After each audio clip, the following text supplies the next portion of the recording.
না, এই জারটার দাম ৭৯ টাকাও না, বা এই সুন্দর বক্সটার দাম ২৫ টাকাও না। এটা হচ্ছে 79 রুপি এবং 25 রুপি।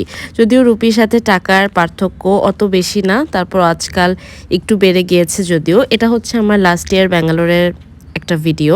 এইটুকু বলতে পারি যে এই ভিডিওটা দেখতে আপনারা একদমই বোর্ড হবেন না, স্পেশালি যারা গ্রসারি শপিং পছন্দ করেন এবং হাঁড়ি পাতিল কেনাকাটা করতে পছন্দ করেন, তারা তো একেবারেই বোর্ড হবেন না।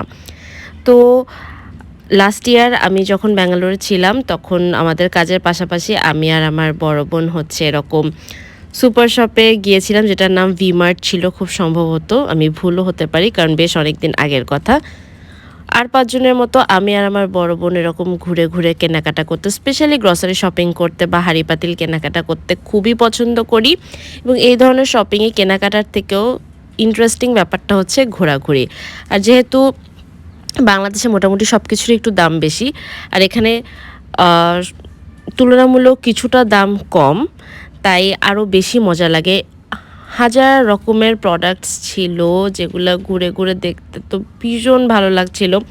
এখানে আমি কিছু কিছু ক্লিপ নিয়ে আপনাদের সাথে শেয়ার করার চেষ্টা করেছি। বাই দ্য ওয়ে, আমার খুবই ঠান্ডা লেগেছে, তাই আমার ভয়েসটা একটু উইয়ার্ড শোনাতে পারে, এটার জন্য আগে আমি ক্ষমা চেয়ে নিচ্ছি। এটা ছিল হচ্ছে মশলার সেকশন, আর এটা ছিল হচ্ছে ওদের ডেইরি প্রোডাক্টের সেকশনটা। এখানে অনেক রকমের গুড় ছিল। আর এইবার চলে এসেছি হচ্ছে আমার সবথেকে প্রিয় একটা সেকশনে, যেখানে এই ধরনের ওয়াটার বোতলগুলো ছিল। প্রচুর প্রচুর ভ্যারাইটি ছিল। আসলে সব কিছু কেনাকাটা করা সম্ভব না, যেহেতু ফ্লাইটে লাগেজের ওয়েটের একটা ব্যাপার থাকে। তারপরও এত খারাপ লাগছিল যে রেঞ্জের মধ্যে প্রাইসটা থাকার পরও সব কিছু কেন কিনে নিতে পারছি না। এই যে কিউট গ্লাসটা, এটা আমার কাছে খুবই কিউট লেগেছে। এই যে জারগুলো মশলার, এগুলার প্রাইস খুবই রিজনেবল ছিল, আপনারা এখানে দেখতেই পাচ্ছেন, এবং অনেক সুন্দর সুন্দর ছিল আর প্রচুর ভ্যারাইটি ছিল। তো সব কিছু দেখে আমার আর আমার বড় বোনের মাথা পুরাই খারাপ হয়ে যাচ্ছিল। আমরা চকলেট বা অন্য কিছু কি কিনবো, আমরা শুধু এই হাঁড়ি পাতিল প্লেট, মশলার জার, গ্লাস, বাটি, চামচ, এগুলা দেখে দেখে আমরা পুরা হয়রান হয়ে যাচ্ছিলাম।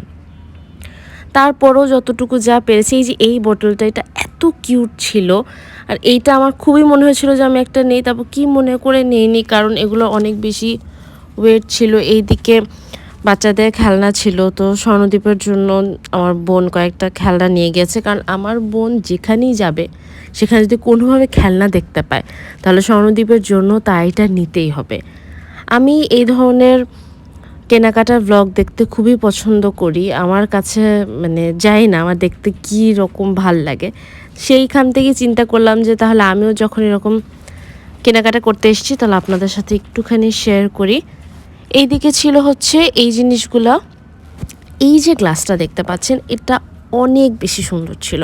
এটা ভিডিওতে যেমন দেখাচ্ছে তার থেকেও বেশি সুন্দর ছিল, আর এটা একটু প্রাইসি ছিল। এটা একটা গ্লাসে হচ্ছে 99 রুপির মতন ছিল। মানে এই সেকশনটা, এটা আমি ঠিক কাঁসা বলবো না, এটা অ্যাকচুয়ালি অনেক ভালো এক্সপেন্সিভ ছিল। এরপরে এখানে আমি একটু রেস্ট নিচ্ছিলাম, কারণ এত ঘোরাঘুরি করতে করতে খুবই টায়ার্ড হয়ে গেছে। আর এখানে এই যে এতগুলো জিনিস আমাদের জমে গিয়েছে, এত কেনাকাটা করার পরেও হচ্ছে থেমে যায়নি। তারপর আবার ঘোরাঘুরি করলাম, যদি আরও কিছু পাওয়া যায় এই আশায়। এরপরে কয়েকটা চিপস নিলাম, আর চকলেট নিয়েছিলাম, বিস্কিট, কারণ এগুলো তো নিতেই হবে। ওখান থেকে ভাবলাম যে এবার বের হওয়া দরকার।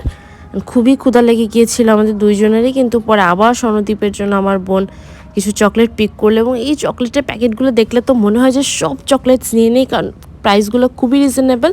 পরে আমরা দুইজন লাঞ্চ করলাম, অ্যান্ড এরপর বিকালে আমরা ম্যাকডোনাল্ডসের দিকে গিয়েছিলাম, যেটা একটা ভিডিও অলরেডি আমার পেজে আছে, আপনারা চাইলে চেক করে নিতে পারেন।